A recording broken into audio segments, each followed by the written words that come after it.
নমস্কার সবাইকে, গল্পাঞ্জলি চ্যানেলে আপনাদের স্বাগত। আমি রুমকি। আমার আজকের নিবেদন নীলিমা সেন গঙ্গোপাধ্যায় রচিত ছোট গল্প পূর্বপুরুষের ছবি।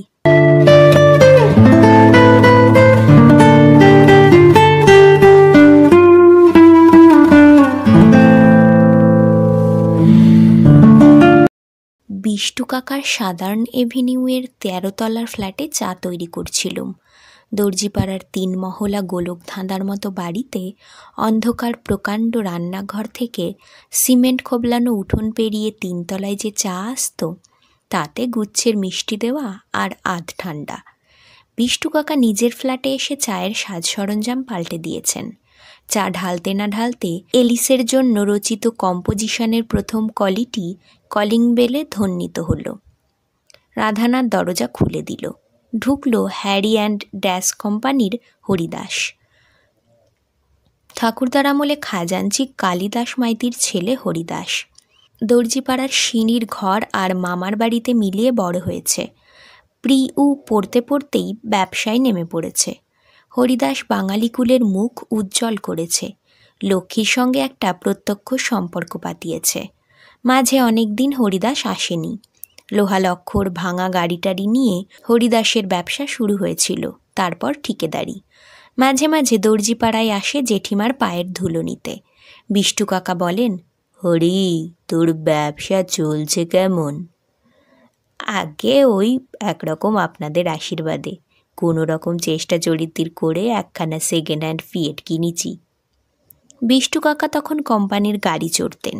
তাঁর খাজাঞ্চির ছেলে এই 25 বছর বয়সেই নিজের গাড়ি করে ফেলল।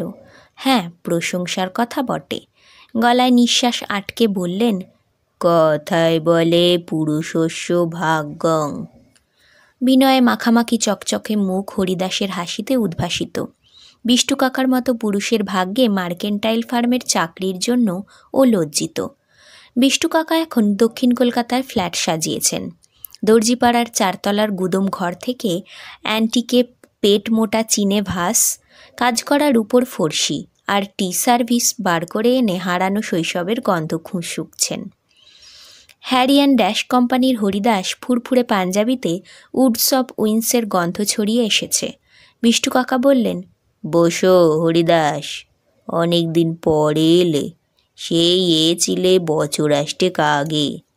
ঝাড় লণ্ঠনের খোঁজে পেয়েছিলে কিনা জানাওনি। আমাদের গুণও তো জানোই, 5 ভূতে লুটে খেয়েছে। আমরা কেরানিগিরি করে মরছি। আমি নিঃশ্বাস ফেলে বললুম, সেই ঝাড় লণ্ঠনের কাঠ গ্লাসের ছেঁড়া ঝুড়িগুলো নিয়ে কত খেলা করেছি, মনে আছে বিষ্টু কাকা? জীবনে টাঙাতে আর পারলুম না। হরিদাস আগে বিষ্টু কাকার সামনে দাঁড়িয়ে কথা বলতো। যখন সেকেন্ড হ্যান্ড ফিয়েট কিনে এসেছিল তখনও দাঁড়াতো। আজ হৃষ্টচিত্তে বড়লোকের কায়দায় সোফায় হেলান দিয়ে বসল। বলল, পেয়েছি, রাসেল স্ট্রিট থেকে কিনেছি। তা টাঙালে কোথায়? সেও কিনেছি। গ্রে স্ট্রিটের রাজা মনীন্দ্র চৌধুরীর বাড়িখানা প্রমোটাররা নিয়েছে, পেছনের আধখানা, বাকিটা আমি নিয়ে নিলুম। পঙ্কের কাজ করা থাম, ভাঙা লাল নীল কাঁচ বসানো দালান, মস্ত উঠুন, পেল্লায় সিঁড়ি, খড়খড়িওয়ালা সারসিওয়ালা জাননা দরজা অমনি রেখে দিয়েছি। ঘরের মাথার আঁচগুলো সবজি আর লাল কাঁচ দিয়ে সারিয়ে নিয়েছি। সেকেলে লেজারাসের ফার্নিচার জোগাড় করে সাজাইছি সব। একদিন নিয়ে যাব আপনাদের। যাবে তো তুমি? আমি অবাক হয়ে ঘাড় নাড়লুম। বিষ্টু কাকা বললেন, কাঁচ বসানো দালানি হলো আসল মোজেক করা, বুঝেছ? তাছাড়া বাঘের মুখ, মার্বেলের টেবিল, বেলোয়ারি আয়না, ঢাল, তলোয়ার, বন্দুক টন্দুক সব করেছ তো? সেসব আপনাদের কৃপায় করে ফেলছি। প্লাস্টিকের বাঘ মুখো নয় তো? রাম রাম, প্লাস্টিকে কি বনি দিয়া না আছে? বিষ্টু কাকা আমার দিকে চেয়ে বললেন, অনেকটা তোর মতো। তুই যেমন তোর মলি দিদির কাছ থেকে সোসাইটিতে ওটার তামিল নিস, তেমনি আর কি। এবারে তাহলে একটা রোলস টোলস কিনে ফেলো হরিদাস। বলেই সামনের ক্যাবিনেটে চোখ দিলেন, যেখানে পূর্বপুরুষের রোলসের বনেট থেকে পড়ে থাকা পরিটা সাজিয়েছেন। আমার বুকের ভেতরটা কেমন ছ্যাঁত করে উঠল। হরিদাস কোথায় উঠে গেল। রোলস না, তবে এখন একখানা কন্টেসা ক্লাসিক রেখেছি, নিজে ব্যবহার করি। আর একখানা ভিনটেজ বেন্টলে কিনেছি বালিগঞ্জের কনোয়ারিদের কাছ থেকে। সেখানে রংচং করে গাড়ি বারান্দার নিচে রেখেছি, কেউ ধরতে পারবে না রুলস কিনা বলে হরিদাস আত্মপ্রসাদের খোলা হাসি হাসল। ধরতে পারবেই, দুটো লাল রঙের আর লেখা থাকে পুরনো রোলস রয়েছে। বিষ্টু কাকা মাথা নাড়লেন। তা বেশ, ভালোই করেছ। তাহলে বাকি কি রইল? বাকি একটা পূর্বপুরুষের ছবি। হ্যাঁ চোরদা, ওই একটা জিনিস হলেই হলো। ওটাই আপনার কাছে চাইতে এলুম। দর্জিপাড়ার 4তলার ঘরে যদি কিছু পড়ে টড়ে থাকে তা বড় বৌদি বললেন কি আছে টাছে দেখো। তারপর বিষ্টুকে বলো, ওসবে হাত দিলে বিষ্টু বড় রাগ করে আজকাল। আমি গুদম ঘরে গিয়ে দেখি একখানা শান্তনু ও গঙ্গা কাঁচ ভাঙা হয়ে রয়েছে, আর একখানা ছবির মাথার পাগড়ি ঝোপসে গেছে, কোমরের তলোয়ারখানা উইচে খেয়েছে। এই খালি 6 ইঞ্চি ফ্রেমের কাজগুলো ইদিক ওদিক থেকে ঝরে গেছে। কার ছবি বুঝলুম না। অর্থাৎ কতখানি ভূতপূর্ব তা বোঝা যাচ্ছে না। না ছোটদা, আমার বড় শখ বনিদি হবার, সব হলেও পূর্বপুরুষ পাওয়া যাচ্ছে না। তা তোমার বাবা মা ঠাকুরদার ছবিতে পাগড়ি এঁটে একখানা আঁকিয়ে নাও না কাউকে দিয়ে। আগে সে কি আর বাদি রেখেছি, তা আর্টিস্ট বলে একখানা স্যাম্পেল দিতে, ঝাপসা হলেও হবে। আসল বনিদি পূর্বপুরুষের ছবি সে দেখেনি বলেই দেখতে চাইছে। একখানা ছবি এঁকেছিল, যা সে তাই হয়েছে। গয়নাগুলোর হিরে পান্নার রঙই আনতে পারেনি, ঠিক যাত্রা দলের রাজার মতো। 47-এর পর কলকাতায় এসেছে কি না, 300 বছরের বনিদি কলকাতায় পূর্বপুরুষেরা কেমন ছিল বুঝতে পারছে না। তা আমি ভাবছি কি ওখানা যদি বেচে দেন তো কিনি। আমি চমকিত হয়ে বলি, আর্টিস্টদের বরং আইডিয়াটা বিক্রি করে দাও, ছবিখানা একবার দেখিয়ে দাও, তারপরেই ছকে ক্রমাগত পূর্বপুরুষদের ছবি আঁকতে আঁকতে তারাও বিখ্যাত হবার সুযোগ পাবে। যারাই অ্যারিস্টোক্র্যাট হতে চাইবে তারা কিনবে। হরিদাস শান্ত ঠান্ডা হাসি দিয়ে বলল, না তা হবে না, এ ছবি অরিজিনালি থাকবে। সবাই বনিদি হলে জনগণ কারা হবে বলো তো? আর্টিস্টকে আইডিয়া আমি দেবই না। বিষ্টু কাকা সামনের দেয়ালে কন্টেম্পোরারি ছবিখানার দিকে তাকিয়ে উদাসীনভাবে প্রশ্ন করলেন, বাগান বাড়িটারি করেছ তো? আগে হ্যাঁ, আপনাদের পানিহাটির খানা তো আমি নিয়েছি বেনামিতে। গৃহপ্রবেশের দিনে ক্লাসিক্যাল গানের জলসা দিয়েছি। বড়দার বড় বৌদিকে বলেছিলুম, ওরা কেউ যেতে পারেনি। বুকের ভেতরের হাড়গুলো পর্যন্ত ক্ষোভে টনটনিয়ে উঠল। লোকটার টাকা হয়েছে বলে কি স্পর্ধা!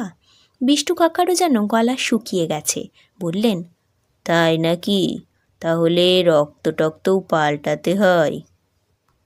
না না, রক্ত ভেতরে থাকে, কেউ দেখতে পাবে না। নিজের গোলাপি হাতখানা চোখের সামনে ঘুরিয়ে ঘুরিয়ে দেখলেন বিষ্টু কাকা। চিবুকে হাত বুলিয়ে বললেন, তা ঠিক। আজকাল নীল রক্ত কোনো গ্রুপে ফেলা যায় না, সব ভেজালে ভরে গেছে। আমার মন ভারী করে অনেকক্ষণ চুপ করে বসে রইলুম। বিষ্টু কাকা নৈশব্দ ভেঙে বললেন, পূর্বপুরুষের ছবিটা হলেই তোমার বনিদি ছাপটা সম্পূর্ণ হবে? অ্যারিস্টোক্রেসিটা তাহলে কিনেই ফেলবে স্থির করেছ? বিষ্টু কাকার কণ্ঠস্বরে যেন একটা আর্তনাদ, একটা হতাশা। আগে তা যা বলেন, কেনা ছাড়া আর উপায় কি? ছোটবেলায় একতলার দালানে হরিদাসকে কাঁচের গেলাসে চা খেতে দেখতুম। আজ বোন চায়নার কাপে সোনালি দার্জিলিং চা ঢেলে দিলুম কাজ করার উপর টি সার্ভিস থেকে। ক চামচ? চামচ? ও না, ব্লাড সুগার এখন সপ্তমে। আঁতকে উঠল হরিদাস। যা হরিদাস, ওটাও কিনে ফেলেছ?